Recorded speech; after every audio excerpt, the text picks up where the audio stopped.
Okay. Sige, Pastor Dennis, can you open us in prayer? Let's pray. Lord, thank you naman sa pagkakataon na ito. Papatuloy kami, Panginoon, sa pag-aaral. Kahit ganito, Panginoon, ang internet, pero Panginoon, praise God. Kasi Lord, meron pa rin paraan, Panginoon, binibigay mo, Lord. At Lord, bless mo kami na mag-aaral ngayong gabi. Bless mo kami, teacher, Mr. Brian. Bless mo rin, Lord, mga kasama namin na wala pa, on the way pa sa kanilang mga uuwian. Panginoon, ikaw po ang babay sa amin. Holy Spirit mo, mabibigay sa amin ng kaalaman. Buksan mo po ang mga isip namin, puso namin, sa lahat ng aralin namin. Ito ay Lord, siluan mo sa pamagitan ng iyong Holy Spirit. Salamat Lord, kinukomit namin ang pag-aaral namin ngayong gabi. Kung dalangin namin sa pangalan ng Jesus. Amen. So, thank you, Mr. Dennis. So, praise God.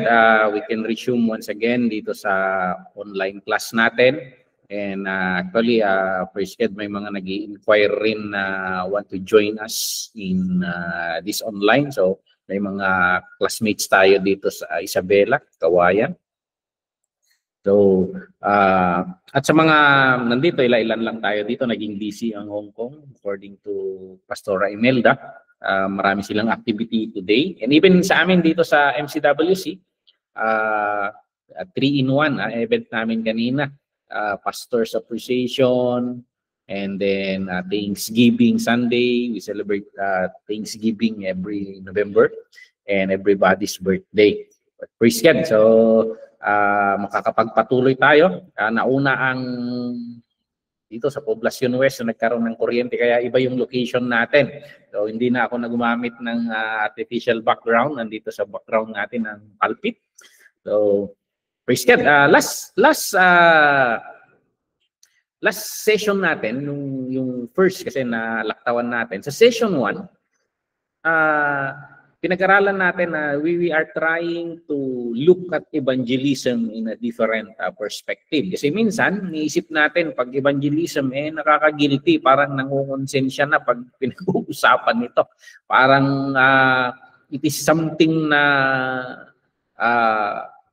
parang naisip mo, hindi ka equip, paano ko haharapin, may hindi ako social person, mga gano'n, or program, nag-iisip ka ng mga diskarte, parang nagiging salesman ka rin, ginagamit ng ibang mga methodology na ginagamit ang sales. So parang binebenta mo ang gospel of the Lord Jesus Christ sa pinag-aralan natin doon. But nagkaroon tayo ng paradigm shift. Tinitingnan natin na hindi sana ganon yung spirit of evangelism sa atin. Tinitingnan natin ang evangelism should be a joyful proclamation of yung unchanging, itong cosmic story na ini-invite ng Panginoon. May napakagandang balita. At natural lang sana ito.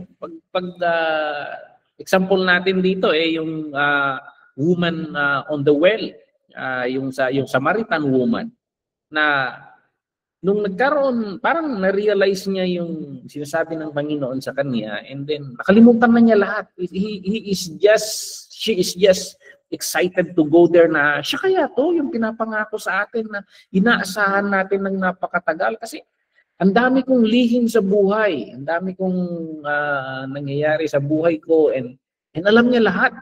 Could it be possible na siya nga yung sinasabi ng mga scriptures natin?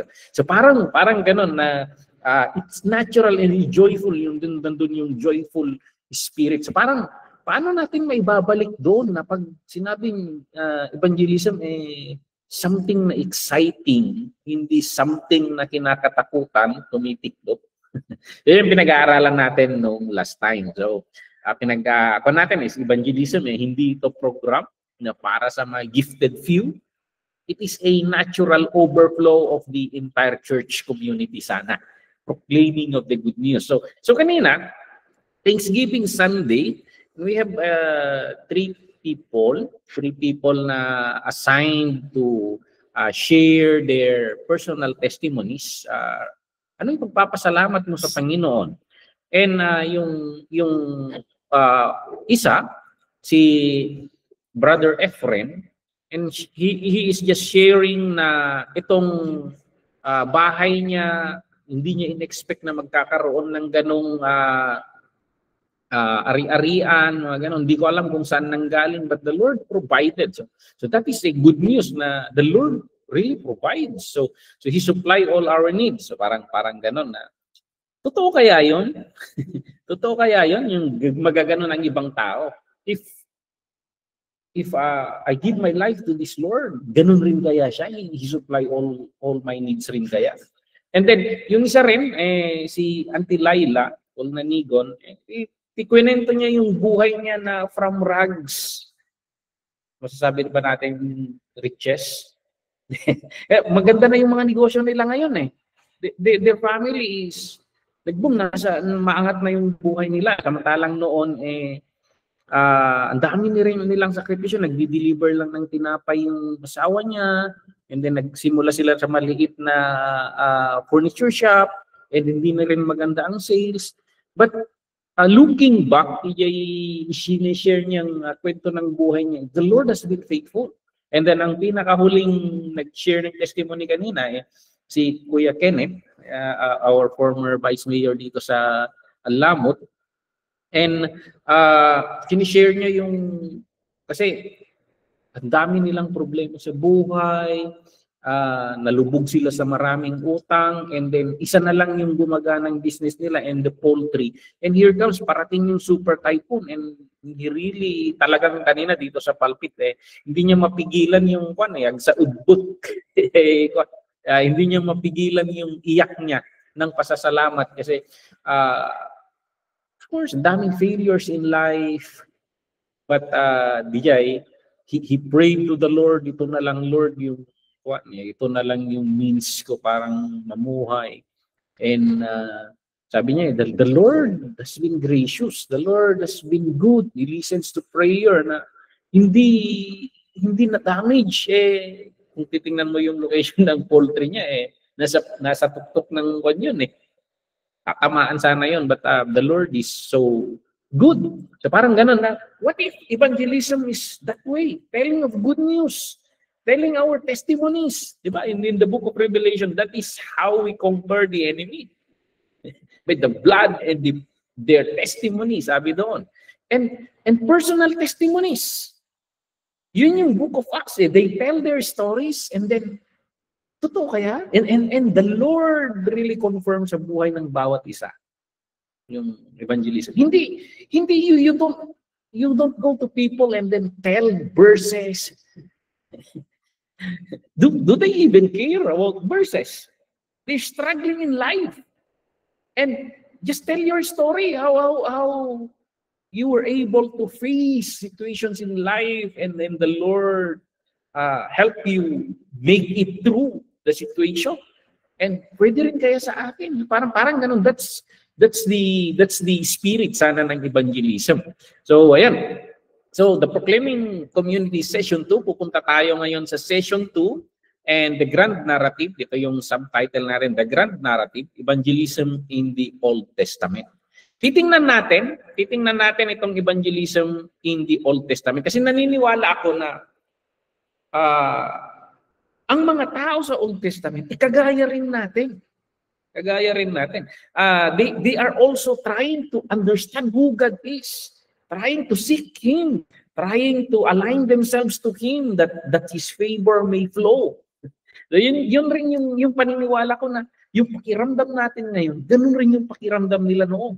And pag may ibinibigay ang Panginoon sa kanilang promises, nagiging good news yun sa kanila kasi it's becoming a hope to them. So yun yung paniniwala ko. And then we will explore how they proclaim the good news, how they proclaim their testimonies in the Old Testament.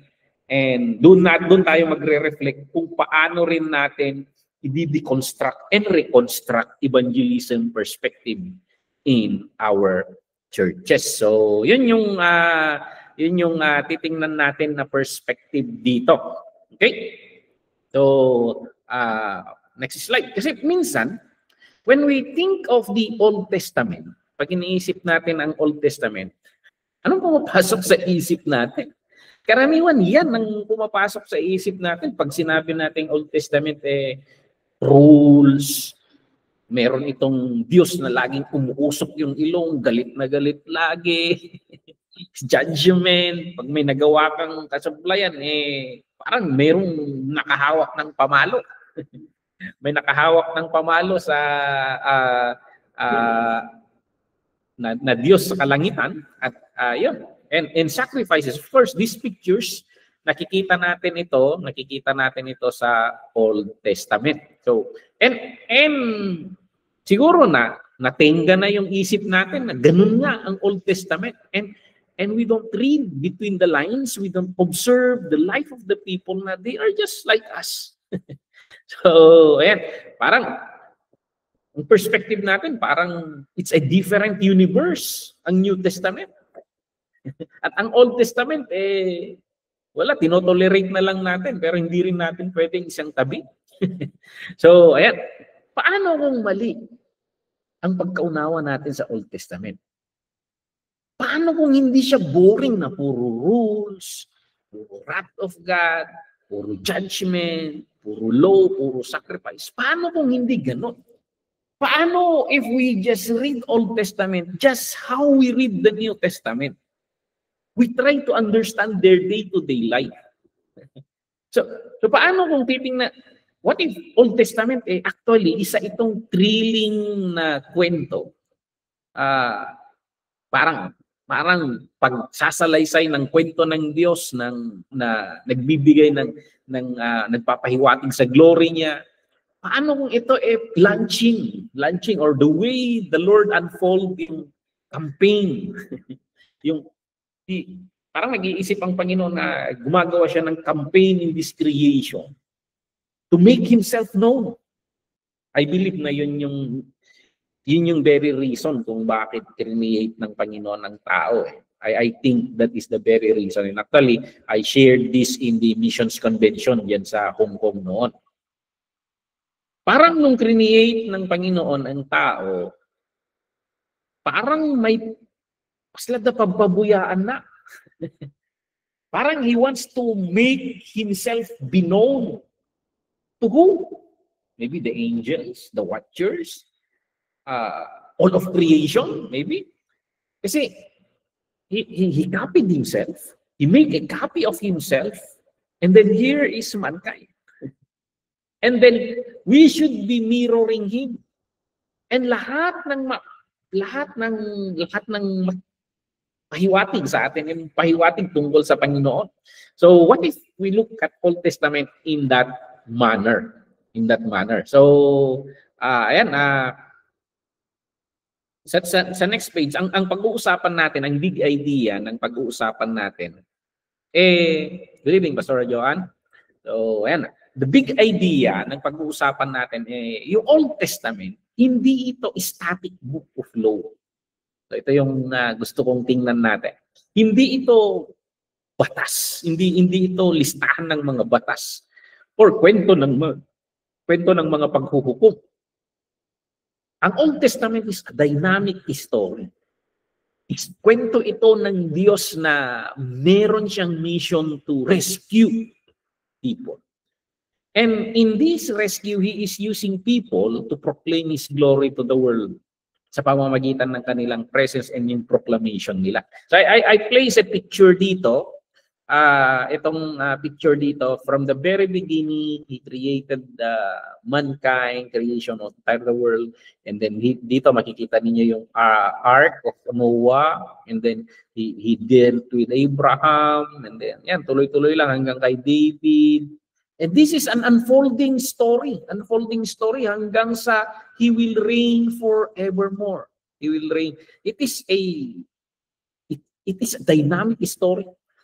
Hindi mo pwedeng putulin. Maganda ito. So parang nandito sa Old Testament yung mga suspense, and then sa New Testament nandun na yung suspense, yung binigay niya doon. So yan yung perspective na titingnan natin, gusto kong ipahiwatig dito, and we will reflect paano itong mga tao, what is their evangelism methodologies during those times. So, ayan. So, let's rethink. Let's rethink about evangelism. So, ang Old Testament, ito yung volume 1 ng Great Rescue Story ng Panginoon. So, gusto niya tayong i-rescue, and then ito yung volume 1. From the very beginning. So, plano na ng Panginoon sa buong sanlibutan. Pinili niya ang Israel para ibukod. Bukod ang Israel.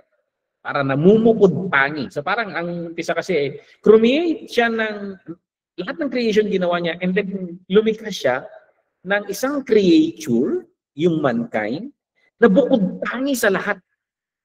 And itong bukod tangi sa lahat, ito sana yung magiging mirror kung who He is. And parang He is doing it again in the Old Testament by taking Israel as a namumukod tangi. So kinuha niya ang Israel, in-exclude niya ang Israel mula sa all nations.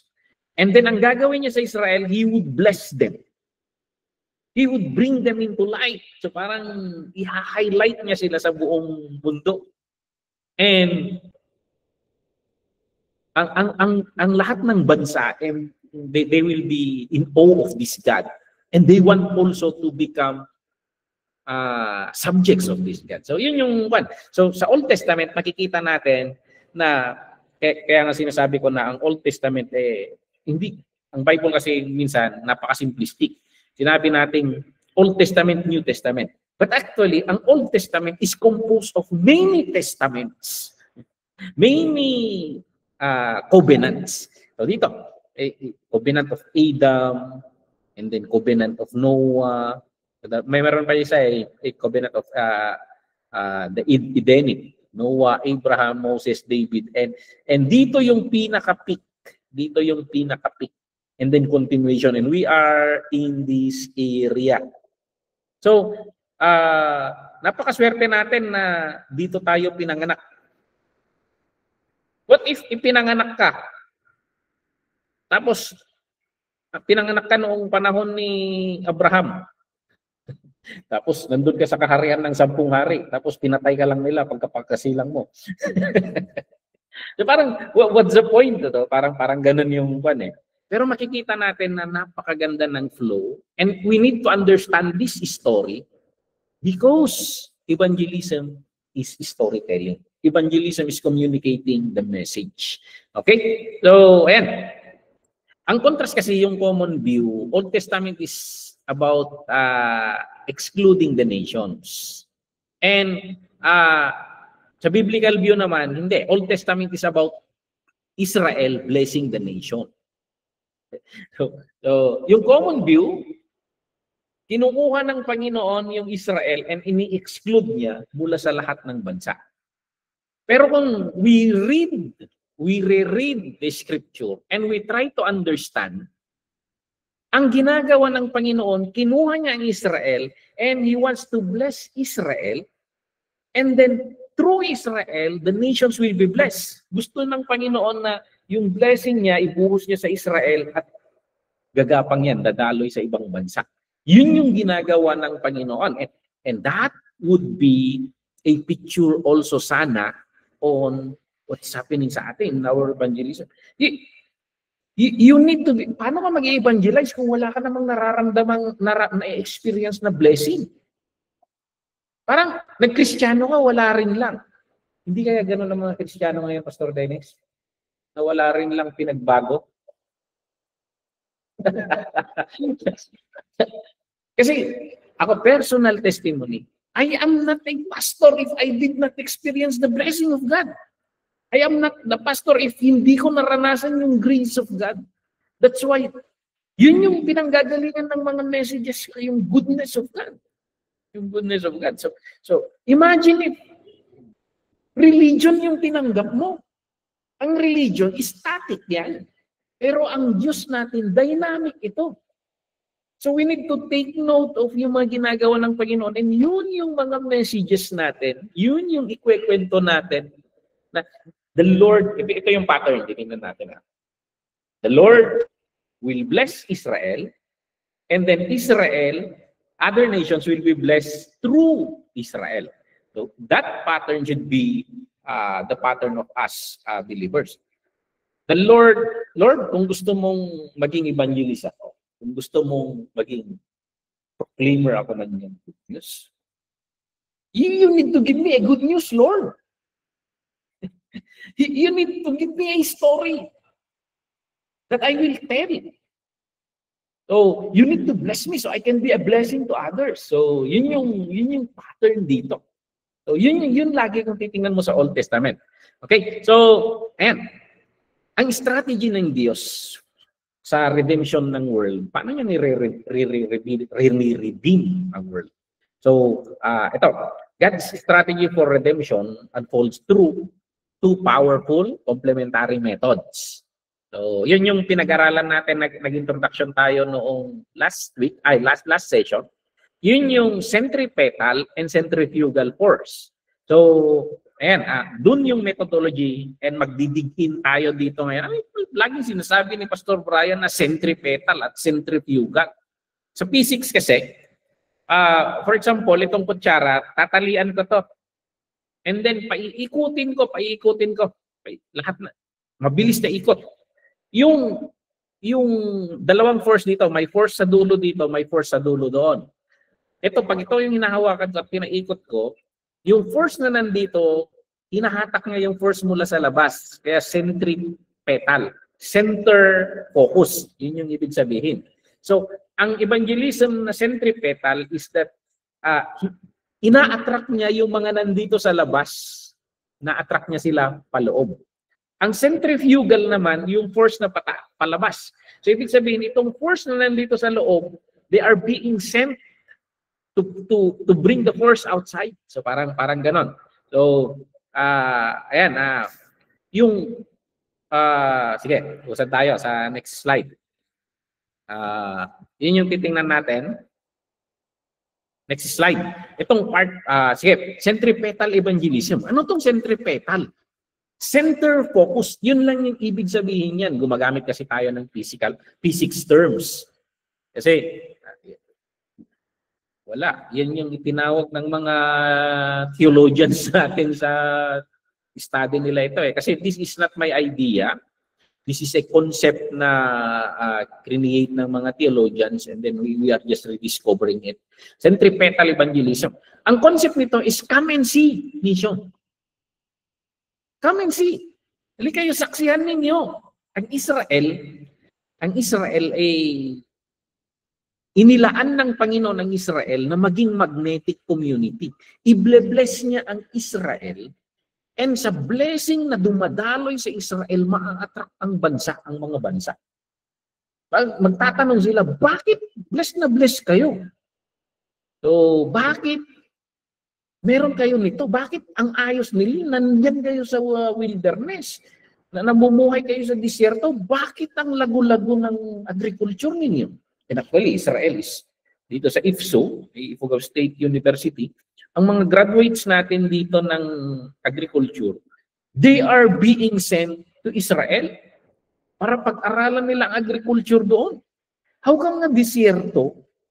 They supply agricultural products sa mundo. Sabi siya, how come nga sa Israel nanggagaling doon yung the wine for kings, sabi nila. Anong meron sa kanila? They have wisdom.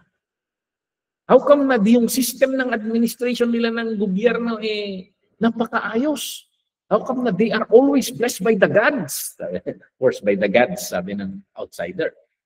Kasi may pananaw na pag nasasabayan mo lahat ng laws of the gods, blessing will come. Di ba sa Ifugao?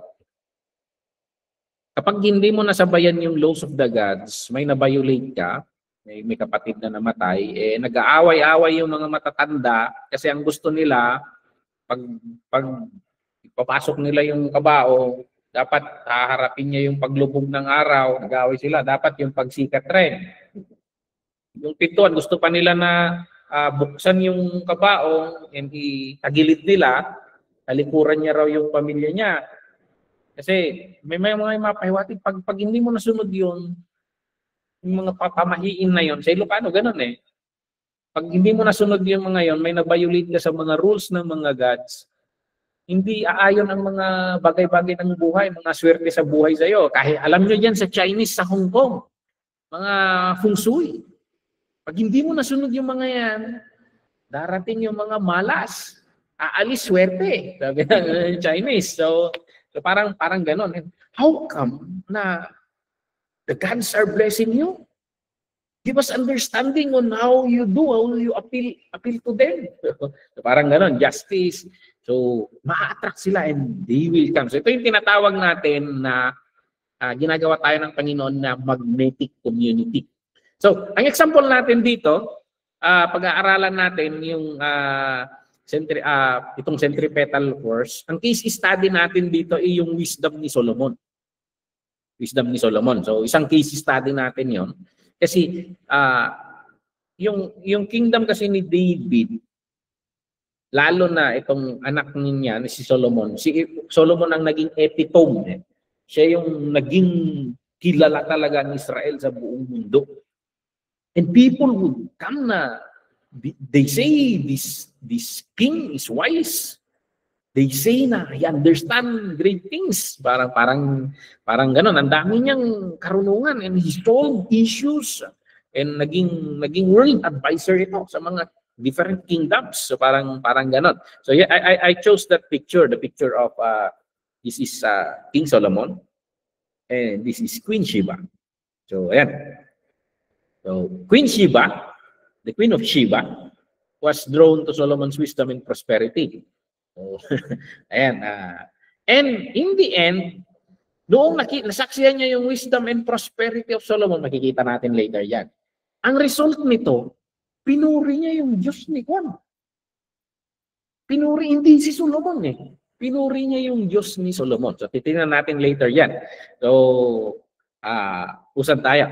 Centripetal force. So, ang centripetal force is the power of compelling center that draws things inward. So, ito, pag-iisipan natin as church leaders, how would our church, paano na ma-attract ang mga tao na pupunta dito sa mga church natin? Alam nyo, maraming strategy. Kaya naging overrated na yung nag-house to house tayong pinapadala natin yung tao. Kasi papunta ka pa lang, ay gusto lang nilang mga yan na Juan, gusto lang mga yan na magsimba ako sa kanila. Ganun yung idea nila eh. Naghahanap lang ito ng pampadami sa simbahan nila. Ayan, bilang leaders, centripetal yun yung ginagawa natin. Centrifugal, outside force. Now, bilang leaders, bilang pastors, how can we make our church na centripetal? Magnetic force that people will be drawn near. Why would they come to your church? Bakit sila pupunta sa church mo? Bakit hindi sa kabila? So, ayan. Sa akin, marami akong reflection dito. And in being a pastor dito sa NCWC, naniniwala ako na it's not about programs. Pero ang paniniwala ko yung genuineness ng community, that when people care together, they love each other. May genuineness dito, walang parang lamot, walang plastikan. Walang plastikan. How can we make that na parang magkakaibigan lang tayo, magkakapamilya tayo? Na the people gusto ko rin maging bahagi ng pamilyang yan. So I'm using the concept of a family. So parang isang yon, isang what. So ayan, God's primary evangelistic strategy in the Old Testament was to make Israel so uniquely blessed. So I don't know, hindi ko sinabihan sa Uncle Ferds. But the Lord has been blessing this church. Alam niyo ba na dito, ipapakita ko rin niyo dito. Alam niyo ba na itong church natin dito, itong bahagi dito sa harap dito, no, hindi nga namin mapasimento yan. Alam ni Pastor Dennis yan kasi isa siya sa nagbuhos diyan, yung pinapakita kong picture na ang taba-taba niya. He's so young by that time. And napakahirap ng church na ito. And nag-report kanina yung finance chairman namin na kahit ako na-miss ako. How come we talk about bakit may milyon na binabanggit? Ang perspective lang yan is God is blessing His people. And I know stories, lumaki ako rito eh. Sina Dimiang. Dimiang kargador na yan ng feeds yan nun eh. Yun yung nagsimula sila sa Longganisa, si Ate Lynn, ibinabahay-bahay niya yan. And then kasama niya si Kitkit na maliit pa noon, parang si Chandler. Nag-iikot-ikot sila dyan. And isang basket lang yung Longganisa. But the Lord poured out blessings. I've seen people, the Lord prospered them. Hindi naman sinasabi na ang yaman-yaman nila, but look backwards how the Lord blessed them. So, and I'm thinking of that na one perspective. If people in our church are genuinely being changed, genuinely being blessed, genuinely na nakikita mo yung changes sa buhay nila, that would attract other people. Totoo kaya yun? So, ayan, hindi lang kasi maraming tao dyan na pupunta dyan, consumer mindset, pupunta lang sa church kasi maganda raw ang preachings doon. It's not about the preachings eh. Alam niyo kung pagalingan ng preaching, maraming magagaling dyan. Hindi mag-YouTube ka na lang. So parang ganun. But I believe yung Israel kasi, kung mapapansin mo ang Israel, it's not about the prophets, it's not about the kings, but it's always the community. It's always the community. Pag na-bless yung bansa nila, naiinggit ang ibang bansa. So, ayan. So, gagawin niya itong bansang ito na blessed, so wise. Alam niyo ba na yung laws of God, it will make you wise? Kung nag-discuss natin yan yung Proverbs doon sa Bible survey natin. Yung reflection ng book of Proverbs on the laws. Yung application, practical application of the laws. It talks about yung paano mo iwasan ng sabihin natin mga adultery, paano mo iwasan yung pagnanakaw, mga ganon. Doon yung application kung isusuma mo, mag-e-end at mag-e-end siya sa 10 Commandments. Kaya mong idugtong lahat doon. And pag sinusunod mo yung laws of God, it makes you wise. It makes you wise. Minsan hindi mo naiintindihan, pero dahil sinusunod mo, nagmumukha kang matalino. Pero actually, hindi mo naiintindihan. You are just following the will of God. So just that, yung nations, ma-draw near sila doon sa community. So, tatanong sila, ano yung sikreto? Ano yung sikreto? So that's the concept of Deuteronomy 4:5 to 8. So, ayan, basahin nyo na lang later para hindi tayo masyadong gabihin.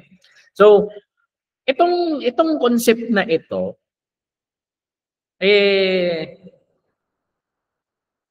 yung pinaka-point kasi, key point natin dito, yung obedience, their obedience was, pag nag-obey sila, it's not to earn salvation. Kasi ito kasi yung concept ng pan eh. Pag nagbabasa tayo, this is the problem with the New Testament perspective. Everyone is obeying scriptures because they are trying to gain salvation. Kamantalang ang Panginoon, binibigay niya ang laws niya. It's not for salvation, it's about living day-to-day life. Life in its fullness now. Yun yung one. Grabe yung buhay mo ngayon para kang impyerno mamuhay dito. Tapos sa langit lagi yung sinasabi natin. Hindi mag-draw ang people dyan May mga problema yan. May mga gusto nila ng solution. And salvation is not just going to heaven or going to hell. Salvation is salvation from different situations of life. At paano sila na they are saved from poverty? Alam ko itong mga to mga pulubi itong mga to Tinalikuran ng langit itong mga to Paano sila nakaalpas dyan? Parang gano'n. So, I've seen sa church namin sa Manila. I've been a member of Cathedral of Praise under Pastor. Ang daming testimony doon na for 5 generations we were in the squatter. And at last, si generation na ito, nasa condominium na kami, meron na kaming sariling bahay, and the Lord has been so good. And it's obedience after obedience hanggang sa sinusunod nila yung mga sinasabi ng Panginoon sa salita ng Panginoon. And then, the Lord is opening favor sa kanila, natuturuan sila na, tama na kasi yan, Juan. Naghihikaos ka na nga, pasyabu-syabu ka pa. Salat na nga, tapos payosi-yosi ka pa dyan. Iulam mo na yan. So parang ganun Wala ka nang trabaho, painom-inom pa, puro butas ng bulsa. And then the Lord's been teaching them na, isipin mo, these are assets of God being entrusted to you. Alagaan mo yan. And then pinapalago. And then just obedience, and they are saved from the troubles of this life. So, minsan, I think that is one mistake. Tama naman na gusto nating pag sumakabilang buhay tayo, pupunta tayo sa langit. Pero 40 years kang nasa impyerno. At gusto ng Panginoon na ang langit ay pumarito na sa lupa. Ma-experience natin ang langit dito sa lupa. So pag nag-obey sila in the Old Testament, it is not for earning salvation. It is for evangelistic method. Alam nyo, pag bumubuhos ang favor ng Panginoon sa buhay mo, isang sign sana yan na you are in the scope of salvation. Nakikita mo sa buhay mo yung scriptures na nagmamanifest sa buhay mo. Little bit by little bit. Doon pa lang may assurance ka na sigurado akong ligtas ako kasi ang daming ginagawa ng Panginoon sa buhay ko. Nakikita ko lahat ito na nangyayari. He is actively working. So, ayan. and yung buhay natin and yung community natin, nagiging gospel track. Hindi natin kailangan mag-print. Kasi yung kapitbahay mo, kilala ka nila. Alam nila. So, yan.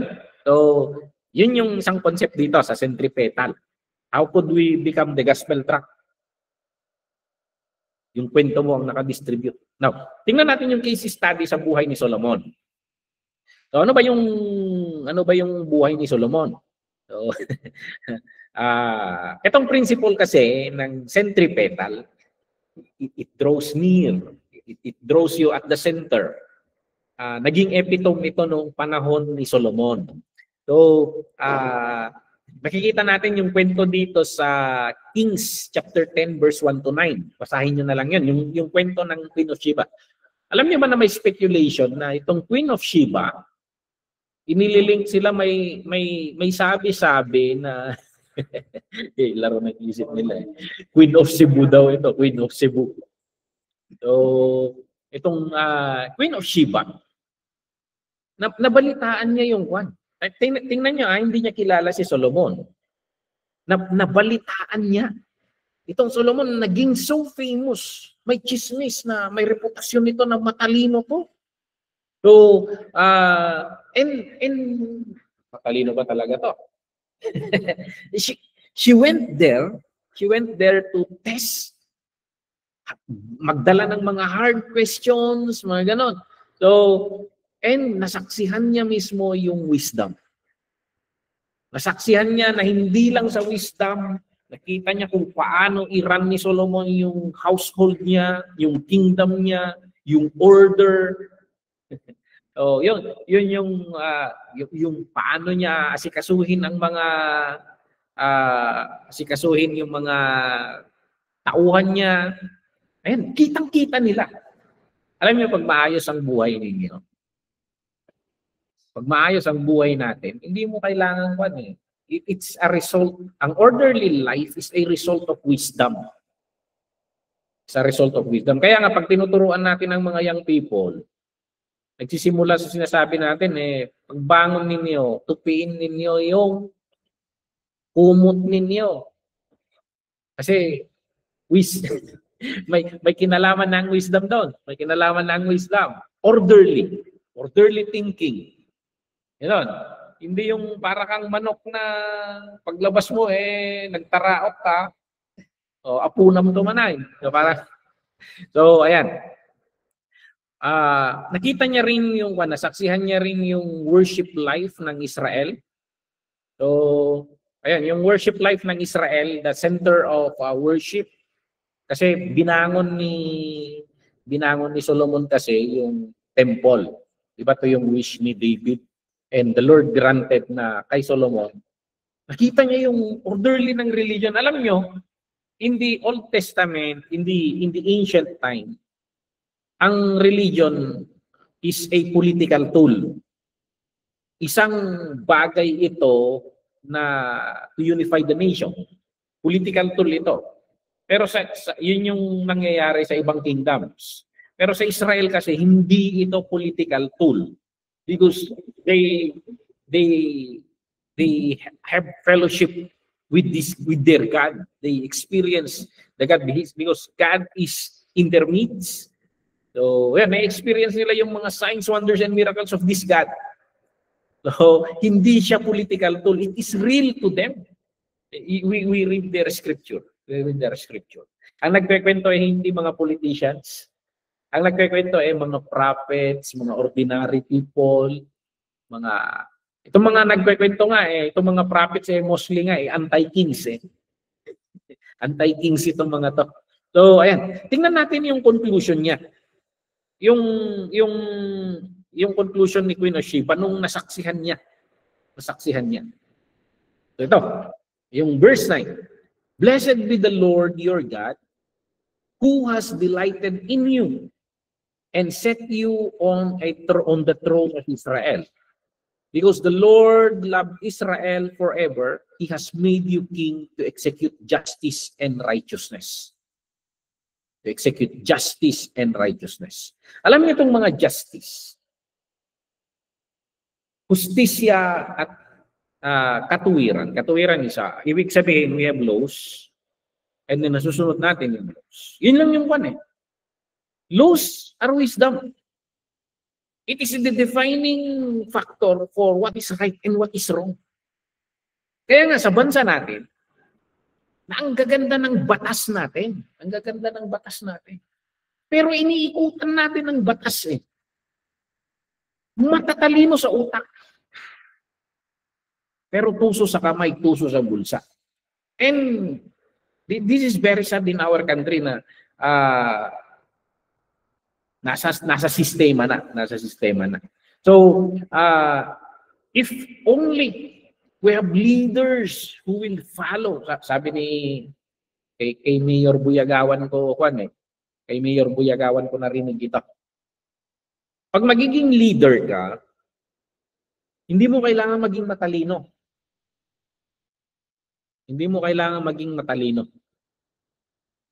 Actually, pag magiging mayor ka, meron ng libro dyan. Ipatupad mo lang yung mga batas. Ipatupad mo lang yung mandato ng isang mayor. Hindi mo na kailangan mag-isip. Sundin mo lang yung mga nakasulat.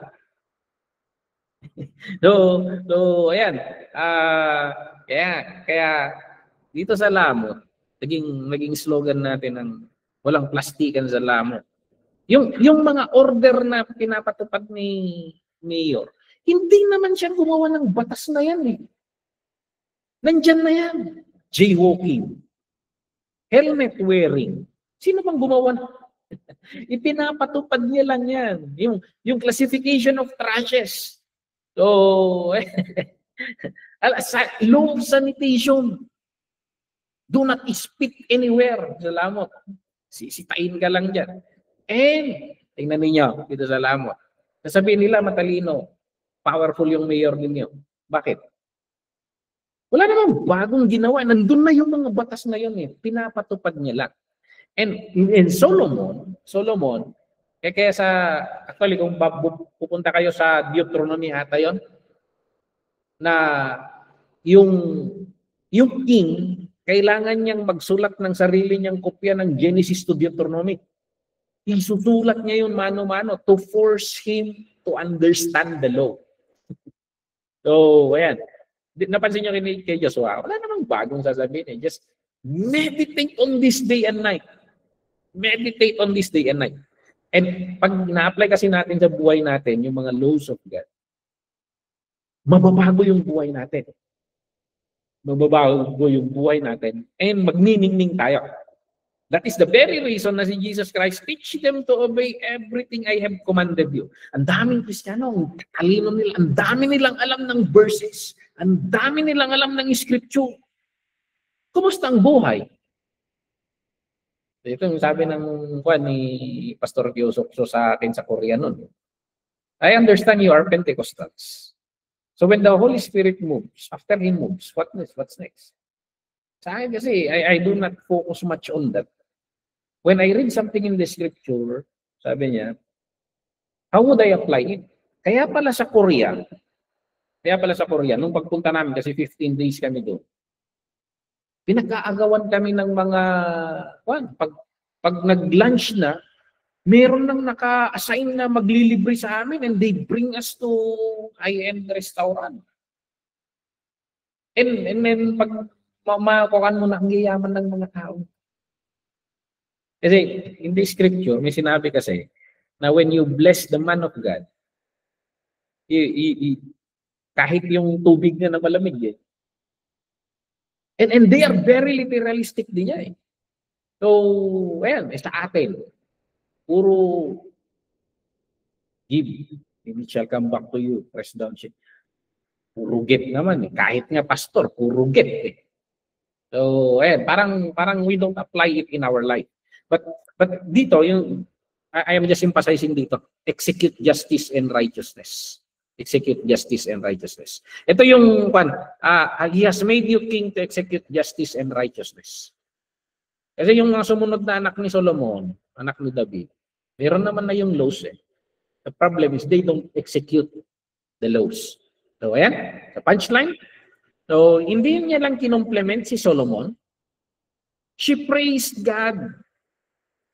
Ang end result lagi dito, kasi pag i-analyze ka nila, it will always, yung buhay sana natin, it will always point out to God. Because our faith in God and our actions, nagsisimula lagi lahat sa Panginoon na tinanggap natin. So, yung magnetic quality ng Israel's God-centered society. So, ayan, foreign queen. So, pupunta doon and then sasaksihan. So, ayan. Kaya how would we improve? Sa community natin in our churches, pagpunta pa lang nila, gusto kong pumunta doon. Gusto kong bumalik doon. Gusto kong mapabilang sa kanila. Bakit? We think of those centripetal, what would attract people to come to us? Hindi lang bibisita sa community natin, people, they would desire to be part of this community. Pag-isipan natin yun. Pag-isipan natin yun. How would we...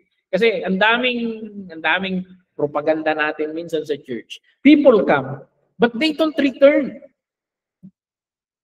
Why would they return? Pag-isipan natin yun. Pag-isipan natin. Hindi ko sinasabing napakaganda ng CWC na ang dami natin kailangang trabahuin. Sa akin lang kasi, hindi naman robot ang tao na itulak mo. Sa akin, nakikita ko lang yung changes dahan-dahan. Dito, kulang pa yung kulang pa yung if only I can push people. Kasi sa akin mismo, na nakaupo ako sa likod doon, ay control sound system. Kulang tayo sa pag-asikaso sa tao. How would a new person who comes to church feels at home? And yun yung napapansin ko na kulang. Hindi, magpapansinan na lang yan pag uwian na magkamayan kasi persahan pa. But how would they feel a real community here? Sabi ko, there is so much work to do. There's so much work to do. Yung friendliness na pag may na-copy na isa doon, bawal pa-copy dito, ganun yung how would we build those? So mag-isip tayo doon. Kasi itong ang in-emphasize natin yung centripetal focus. Now, prophetic vision. The ultimate magnet, sabi dito. So, slide 10. Itong mga prophets noon, they look forward and may nakikita sila sa harap na it will draw all nations. Parang naging epitome, naging peak sa literal na nation ng Israel, naging peak kay Solomon. But itong mga prophet, they are looking forward for a greater that. So dito si Isaiah, he prophesied about this. It shall come to pass in the latter days that the mountain of the house of the Lord shall be established as the highest of the mountains. Ano yun? Anong ibig sabihin ni Isaiah to? And all the nations shall flow to it. And many people shall come and say, come, let us go up to the mountain of the Lord, that He may teach us His ways and that we may walk in His paths. Nakikita ni Isaiah ito na darating ang panahon na lahat ng bansa mga tao ay magkukumpulan sa Israel. Parang panis si Solomon, parang ganun He is seeing something in front. So, ayan, God's ultimate vision was the centripetal one. So makikita na people are so glorious in their God that the nations would stream to them. And you can read the fulfillment of this in the book of Revelation. Nations will come. Okay? So, ayan. Bundok. Ito na naisip ko lang na picture. So, ayan. Ang ultimate vision magiging centripetal.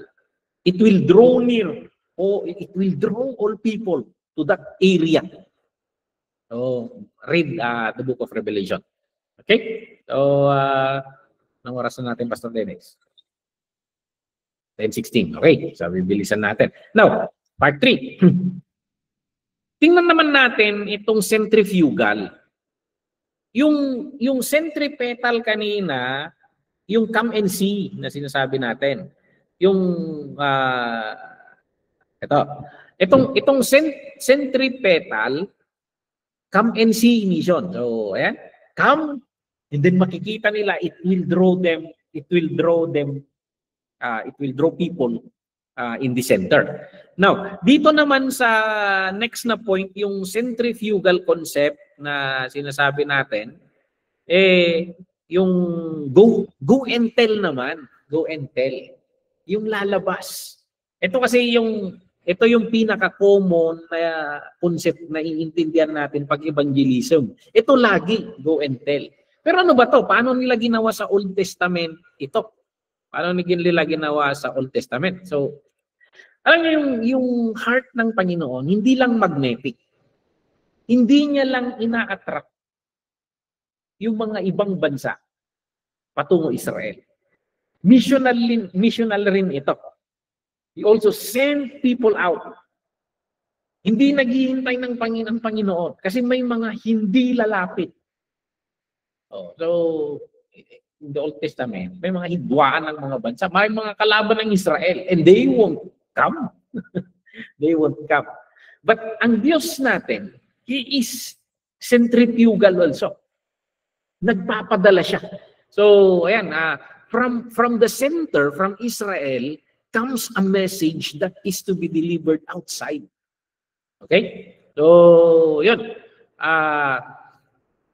Ipapadala siya. So, the centrifugal impulse in the Old Testament reminds us that God's heart has always been for the entire world. Kahit bless niya ang Israel. Kasi ang alam natin, Israel, lang sila.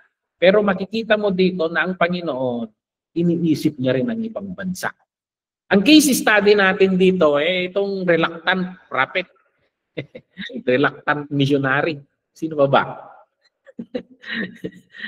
Alam na natin lahat nito. Si Jonah. So, napaka-famous na kwento nito na may message siya na good news sa ibang bansa. Ayaw niyang dalhin. So, ayan. Pero ang Panginoon gusto niyang dalhin ang magandang balita. Okay? So, yung summary ng kwento ni Jonah, hindi hinihintay ng Panginoon na maging curious ang mga taga-Ninive sa Israel. So, hindi lahat ng tao mababalitaan yung bansa mo. Natutuwa ako sa Hong Kong, nagchat-chat kami ni Brother Wilfred nung nakaraan. Alam niyo ba na ito? Papakita ko lang. I got a message from Google. Na-appreciate nila kasi yung ginawa nating mapa diyan sa Xiongwan. Isipin niyo to, may 4,000 views. Ibig sabihin there are 4,000 searches tumitingin sa community niya diyan. And di ko alam sa 4,000 na tumingin dito, ilan na ang na-draw niya. Sabi ni Brother Wilfred, pwede ko nang i-book ngayon ang church sa Grab. Pindutin ko lang, nandun yung pangalan ng Grab. So, ibig sabihin sa mapa ng Google, in-acknowledge na nila itong location ninyo. So, in-acknowledge na nila. So, sipin na, kailan ito? September 2 pa to, 4,000. Now, hindi naman lahat makikita yung Google. Hindi man naman lahat mababalitaan yan. But there are those outside na hindi sila ma-attract yan kasi ayaw nilang pumasok ng simbahan. Dito, God doesn't wait for the Ninevites to get curious. So, ang ginawa niya rito, He commands Jonah. Sabi niya, arise, go to Nineveh, the great city, and call out against it. Jonah 1:2 yun. So, ayan, ito yung centrifugal action, going out. So, proactive ang Diyos na nagpapadala ng messenger with a specific message sa mga hostile people. I don't know. Maybe, kasi ito, si Jonah, pag i-reflect natin, hindi siya pumunta sa labas to invite people to the church. Actually, judgment nga yung dala niya . Pag-isipan natin to. What if you go outside and then sasabihin mo sa mga tao, pag hindi kayo magsisisi, may hangganan ng grace of God. Pag may ginagawa kayo, kinukonvict kayo ng Panginoon, hindi nyo sinisawalang bahalan nyo ang mga pahiwating ng Diyos. Magsisisi kayo. Darating ang panahon na wala nang sisihan. End na yan. So, what if you are being sent also like Jonah to proclaim that and magsisisi sila? They don't need to come into your church. Hindi nila kailangan pumunta sa church mo. Kaya nga yung Missions Convention natin dyan, we bring Christ outside. We bring salvation outside. You just need to accept the Lord Jesus as your personal Savior. Minsan, nag-evangelize tayo to fill our churches. So, ayan. Tingnan natin. Ang nangyari kasi kay Jonah dito, citywide revival ang nangyari. So, yung centrifugal proclamation, napakasimple, direkta. Maghuhukom pa nga . Pag di kayo nagsisi, lagot kayo sa Diyos. Nagpasting sila lahat. So, yun. The reluctant missionary. So, ayan. Hindi siya naghihintay na maging curious ang Nineveh. So, ayan, proactively na nagsisend siya ng mga messenger outside. Okay, may isa pang case study natin sa Old Testament. Ito naman sa Isaiah, ayun, sa Isaiah 49 verse 6. So, ito, sa Isaiah 49:6, sabi ng Diyos, is it too light a thing that you should be my servant to raise up the tribes of Jacob and bring back the preserve of Israel? I will make you a light for the nations that my salvation may reach to the ends of the earth. So, dito, ano tong text na ito? Anong pinapahiwating ng text na ito? Anong context ng verse na ito? So, at kung titingnan natin ito, servant song. Kahit ang tawag nila ito, the servant song. This is a prophetic na pahiwatig tungkol sa Panginoon. I think it's the dialogue of the Lord Jesus Christ dito So, minsan nilalagay niya yung salita mismo. Nagsasalita dito si Jesus Christ. So, discourage, naharap ang Israel sa discouragement, judgment, and pakiramdam nila abandoned na sila ng Panginoon dahil sa kasalanan nila. Oppressed sila, they suffered. So, yan. And dito, sa Isaiah 49, God is reassuring them through the prophet Isaiah na hindi niya sila nakalimutan, na i-restore niya sila. So, ayan, sa pamamagitan ng chosen servant niya. At kung titingnan mo dito, sabi nga ng Panginoon, it is too light a thing that you should be my servant to raise up the tribes of Jacob and bring back the preserve of Israel. Ito, God the Father is talking to the Lord Jesus Christ na hindi lang napakaliit nito, na ang scope lang ng mission mo, i-restore mo ang tribes of Jacob and bring back Israel. Hindi lang ito. Sabi ng God the Father kay Jesus Christ, I will make you as a light. Sabi ng God the Father kay Jesus Christ, I will make you as a light for the nations that my salvation may reach to the end of the earth. Oh, yan. Yan yung binibigay. Ini-anticipate ng prophecy na ito na mabubuo ulit ang Israel, and which is nabuo sila. They were able from exile, they were restored. So, ayan, binild nila ulit yung bakod nila, yung temple nila, naging nation sila ulit. And then, ayan, and during the time of Jesus Christ, buo sila as nation, though they are under the subject sila doon sa Rome. So, pero during that time na bumalik ang Messiah, ang target, kaya si Jesus Christ, nung pumunta siya, ang target niya ay hindi Israel. Hindi lang ako pumunta sa bakod ng Israel, sabi ng Panginoon. So, his expansion is, kaya binibigay niya yung favorite verse ng Tribal Gospel Mission. Go into all the world and make disciples, baptizing them in the name of the Father and the Son. Kasi yun yung target ng mission. Target ng mission ni Jesus Christ. So, si Jesus Christ is like the new Solomon. He attracts everyone, but his people, he sent them out. He sent them out. So, yan. So, yan yung pinaka-context niyan. Ang purpose ng the servant, the suffering servant, si Jesus Christ, explicitly centrifugal. Dadalhin niya yung ilaw palabas hanggang sa ends of the earth. And nauugnay mismo ito sa yung command ni Jesus Christ sa Great Commission. Okay? So, ayan, part 4. The joy of proclamation. Okay? Psalms 96. Itong Psalms 96 naman, na pinapahiwatig nito na ang proclamation, ang sharing the message, the good news, it should be a joy. Kasi nung last session natin, parang nakaka-guilty, parang nakaka-pressure ang evangelism. Pero dito, pinapahiwatig ng Psalms 96 na sing to the Lord, all the earth, declare His glory among the nations. It is something that is joyful. It is something that is joyful. So, yun yung spirit ng proclamation nito. So, next. So, yung evangelism natin, mag-flow sana from worship and joy in salvation. How is our life with the Lord Jesus Christ? How is our worship life? How is the joy of salvation in our life?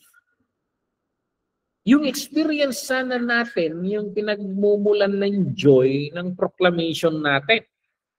So, hindi memorize verses. Hindi strategic na filling up the church. It is sharing life, sharing experiences. This God is real. I experience Him. Parang ganun sana eh. Ganun sana. So, ayan. The joy of proclamation. So, ang tanong na yun sa mga Kristiyano, where is the joy? Nasaan yung joy? So, kanina, na-appreciate ko yung tatlong testimony dito, yung nabanggit ko na kwento ko.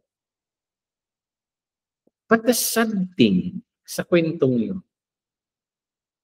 that is meant to be shared outside. Our testimonies is meant na, for example, imagine mo si Kuya Ken. Yes, I have so many weaknesses, I have so many things na and God will judge me. Deserve. Ganun sana eh. But this God, though He is Almighty. Ito yung reflection ko kanina eh. Tinatype ko dito. And I will be building this message for next Sunday.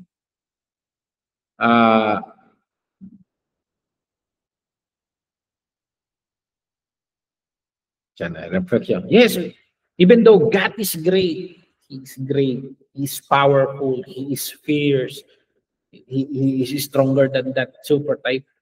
But the message, the testimony ni Kuya Kenneth is, He is also merciful. He is also loving. He is caring. He listens to a sinful pleading. Sana eh. Makasangit dito sa angon. Kahit ang dami nating pagkukulang, if we only come home like the prodigal son, He will embrace us. Like that message. Imagine if He goes out and preach that message. Si Auntie Laila, imagine na, wala. Meeting ends lagi. Kapos na kapos, supply. But this God will prosper you. This God will bless you, give you wisdom. He opens doors. Si Brother Efren, hindi ko nga saan nanggaling yung mga pera niyan. Paano ako nakapagpatayo ng bahay? So parang gano'n. This God supplies all our needs. So, that message, ang gandang itibay natin pag dito sa loob ng context ng church. But those are the stories that are needed to be shared out there. Let's change the way let's change the way we proclaim. It should be coming from joy. Coming from joy. So, ayan. Evangelism flows from worship and joy in salvation. Oh, and purihin ng Panginoon. Now, let's connect this to us. Tayo, tinatawag tayong the new Israel. So, tinatawag tayong new Israel. Balik muna tayo sa isang notes pa. Yung sabi ko, evangelism flows from worship and joy in salvation. Dito sa Psalms 96, the call to declare His glory among the nations. Old Testament command ito. Fueled by Old Testament joy. So, evangelism is a celebratory declaration of the mighty acts of God. Kasakit na kumaling ka. Kaya nga, kanina sabi ni finance chairman ba nagsabi na yung kanya na praise God. Ay, ni si MC, si Architect Bullo. Ang lakas ng typhoon. Ang lakas, super typhoon talaga. Pero nung tinitingnan ko yung chat group natin, ang pastor, pahiram ng chainsaw, parang Parang ganun naman. Wala namang nagpapasaklolo ng kung anong sakuna na ang pinagdaanan. The Lord has been so good to us. He protected us. Sa banting, ang daming natumba doon. But still, God is so good. He is powerful. So, ayan. So, declaration of the mighty acts of their saving God. Now, okay, balik tayo doon. Connecting to us. The new Israel. And then we are concluding na. Anong ibig sabihin nito sa atin, sa church? Anong connection nito sa atin? So sa atin, in the New Testament, we are the centripetal, the city on a hill, sinasabi sa Matthew chapter 5 verse 14. Tayo ngayon yun. Inilagay tayo ng Panginoon sa tuktok na yun. So, the way in our community, the way our love, yung pagkakaisa natin, yung justice or how we follow the laws, ito sana magre-raise ng question sa mga tao. May iba sila. Bakit sila nagmamahalan? Imagine if the church. Sinong gustong pumunta sa simbahan? Kung dito pa lang nagbabangayan na tayo. Agsisinang daw.Ag-aapa tayo. Siyempre, who would be attracted? Wala tayong unity. Walang pagkakaisa. Tayo dito, tayo mismo sa loob ng simbahan, naglalamangan. Imagine yung one who would be attracted to us. Who would be attracted to us.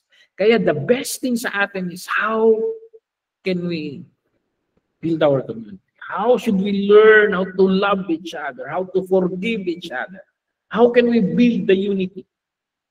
Yung genuine tayo, hindi tayo mga parisi. Kaya nga, binanggit ko sa church dito. Ako yung klase ng preacher na hindi ako masyadong nagpe-preach ako at correcting the attitude. Hindi ako masyadong nagdidiin dyan. yung kinokorek ko yung attitude ng mga tao. So, bakit ko nabanggit yun? Kasi, mali yan. Kasalanan yan. At makakabreed ka ng Pharisees. Kasi when they see you, magpapanggap lang yung mga yan. So, ang mini-message ko is, we come closer to the Lord, we reflect upon Him, let's imitate His life. So, just be attached in Him. So, I am the vine, you are the branches. Abide in me, and my words abide in you. So, alam niyo, ang Kristiyano, alam niya man yan yung tama at mali Ayaw niya lang sundin. So, but if our life, ganon, pinapractice natin, nakikita ng iba, iba yung prinsipyo mo, talagang prinsipyo ng mga salita ng Panginoon, at nakikita ng tao na bless ka ng Panginoon, magre-raise ng question. Makaka-attract na yung sikreto mo, sis. Bakit lahat pautang ka naman? Kasi akala nila, wala kang problema masyado, magaan ang buhay mo, marami kang pera. So, ayan. Bakit? Magtatanong sila, bakit itong mga tao to naiiba sila? So, why are they so loving? Bakit? Bagsak ng lahat, praise the Lord pa rin sila ng praise the Lord. Anong meron sa mga tao? The way or perspective in the way we live, it will attract people. So, ayan, we are the centripetal city on the hill. And actually, tayo rin yung centrifugal, the one sent once. So, like Jonah, pinapadala tayo ng Panginoon sa mga ninibes natin, sa ating offices, sa ating schools, neighborhood. Yan sa Hong Kong, the Lord sent you to those families that you are serving. So, and then sometimes we are reluctant prophets. and then of course, even me. Guilty tayo lahat yan. But may the Lord change our heart. May the Lord give us ideas on how to be better than Jonah. Minsan mayabang tayo magsalita pero mahirap. Lalo na pag hindi ka aya-aya yung mga pagdideliveran mo ng message of the gospel. So, ayan. So, we are the centrifugal and the centripetal in the New Testament. So, continuity lang yung sa atin. But dito nga, sana, we bring it to individual life. Paano ka makakaliwanag?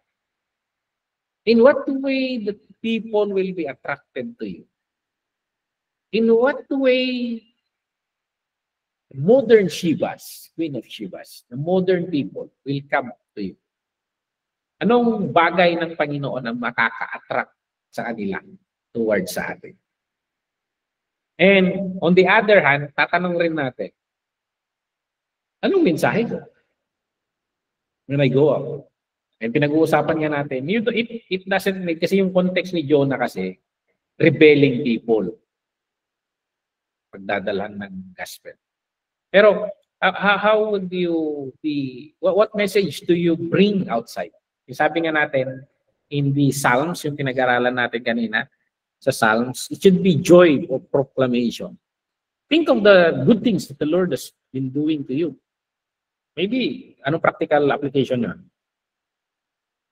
Post it on Facebook, on your wall, your testimonies. It has been so good. If there are things, good things na ginawa ng Panginoon, maybe we post it. So, ayan. Actually, na-realize ko lang ito, hindi naman strategic, pero na-realize ko lang. In our Facebook pages, CWC, MCWC, TGMI page, TGMI District 1 page, Waywabo, yung activities na lang na pinupost mo doon, it should be speak of something na eh.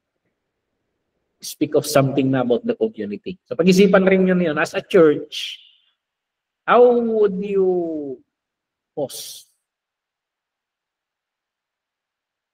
Who are your targets pag gagamitin ninyo yung technology? So, ayan. Ang daming magre-reflect dito. But may mga assignment ulit tayo. So, fieldwork. Di ka man archaeologists of joy. Basahin natin itong Psalms 96. Basahin natin itong Psalms 96 and this would be your assignment this week. Basahin ang Psalms 96 and i-take note natin ng bawat every word about passion, proclamation, and praise. Tingnan natin itong mga kwan. And then reflect on how joy fuels your evangelism. How joy fuels your evangelism. I think everything na nangyayari sa ating paligid, whether positive or negative, yun yung kagandahan sa atin kasi even negative things, all things will work together for good sa atin. Yun yung pinaiba natin. For example, Super Typhoon came and it gave us testimonies. Lahat ng nangyayari sa atin na ko-convert na positive thing. And kaya nga naisip ko yung mga nangyayari sa buhay natin, kahit negative. Ang titingnan mo, paano gagawin ng Panginoon na positive yan? Hindi ko sinasabing manalangin tayo na magbigay ng Panginoon ng mga negative things. We don't want those. Pero ang nangyayari, na observation ko, kung may negative mang nangyayari sa buhay natin, kino-convert ng Panginoon na positive yan. Kasi hindi natin maiiwasan yan sa mundong ito. This is a cursed world. And negative things, kagagawan ni Satanas, kagagawan ng kasablayan natin o kagagawan ng kasablayan ng iba, victims lang tayo. But kahit anong nangyayari sa atin, nagbibigay ang Panginoon sa atin ng i-convert those things into positive. So ito siguro, mag-reflect tayo. Note every word about passion, proclamation, and praise. Reflect on how joy fuels your evangelism. Idagdag mo siguro dito, think or write a testimony. One testimony that would highlight God in your life. So, ayan. Worth sharing. A testimony that is worth sharing. Sa akin kanina, na-share ko yung testimony, yung concluding word ko kanina dito sa event dito sa church. Kasi naghahanap ako ng mga pictures kahapon to share kay chairman namin ng men's. Binabrowse ko yung dalawang cellphone ko. And then, parang naisip ko kahapon ang kulay pala ng buhay ko. Parang, nakikita ko yung picture na ni-invite niyo ako dyan sa Hong Kong. And then yung classmate ko nga na namatay ang mother niya, nagpapare yun. So sabi niya, nakita ko nung nasa Hong Kong ka. Tapos nasa Korea, nasa Mindanao, nasa iba't ibang province, district, you teach, different congregation, youth. Parang hindi ko nga na-appreciate. Pero parang ang kulay ng buhay ko, Lord, mula nung sinundan kita. Mula nung sinusunod ko ang gusto mo sa buhay ko. Parang napakakulay. The picture speaks 1,000 words Though the pictures in my phone are 1,000 pictures. But yun yung one ko na I believe na lahat ng tao na maglilink sa Diyos, magiging makulay ang buhay. Ikaw, Pastor Dennis, kung hindi ka naging pastor, ano kaya ang buhay mo ngayon? Spotlight niya kita.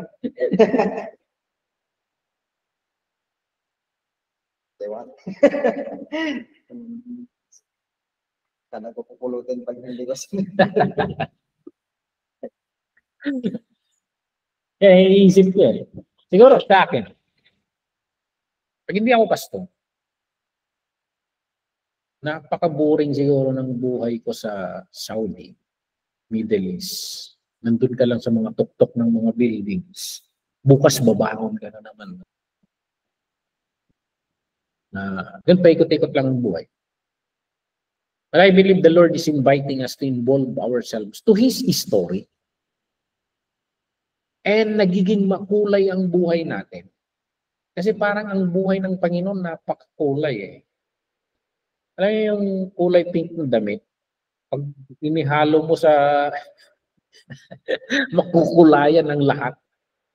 Ganun ang buhay ng Panginoon. So pag nauugnay tayo sa buhay niya, nagiging makulay rin yung buhay natin. You try to reflect on if maugnay lang ang Panginoon sa buhay rin nila. So, yan. Read Psalms 96. Note word about passion, proclamation, and praise. Reflect on how joy fuels your evangelism. And idagdag ko dito, make a testimony that is, what is your life testimony? What is your life testimony na ginawa ng Panginoon sa buhay mo? A word na joyful, something that is joyful to be shared na ginawa ng Panginoon sa buhay. Okay, so yan. Okay, sa inyo, may mga testimonies kayo? May mga may share kayo? Kumusta ang buhay ninyo? Kung sakaling hindi nyo nakilala ang Panginoon, kumusta kaya ang buhay natin? Sa akin kasi, wala Buti na lang nag-ubi ako sa Panginoon. Buti na lang nag-ubi ako sa Panginoon. Share nga kayo kung kwan. And then, sino ang gustong mag-share?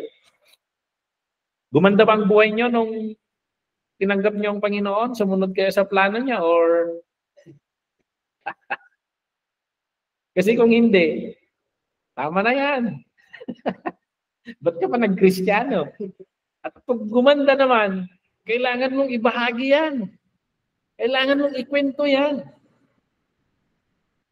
Kasi kung naranasan mo yan, nararanasan din ng iba yan. So, praise God. So, this is our lesson. Pag-aaralan, tutuloy natin next meeting, Wednesday. So, sa next Wednesday siguro, Pastor, kung wala pa tayong kuryente, magpapaiwan tayo dito. So, ayan. Walang mag-share? Okay. Kung wala, let's close this in prayer. Prayin ng Panginoon. Let us pray. Napakabuti ninyo, Panginoon. Who are we? Sabi ni David. Who am I that you are mindful of me? Napakaliit namin sa dami ng tao. Maraming salamat, Lord, at pinakilala mo ang sarili mo sa amin. Naging makulay ang kwento ng buhay namin dahil sa iyo.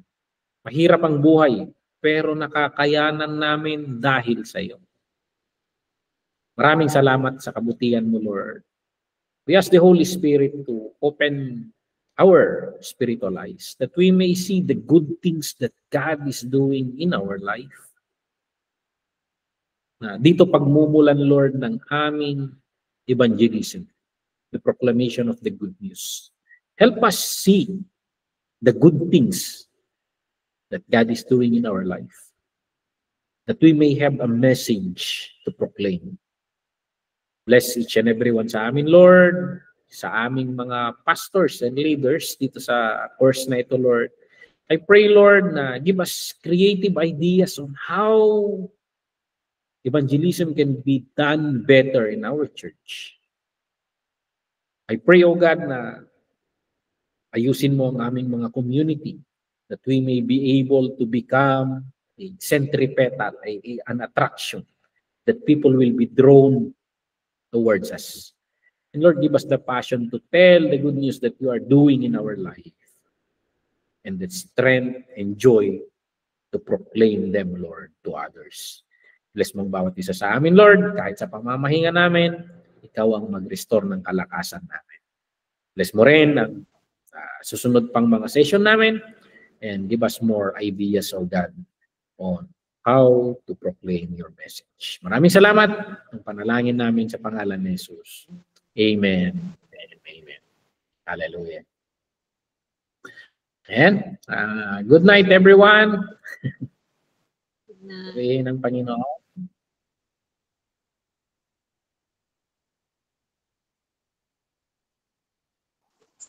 Night. Good night.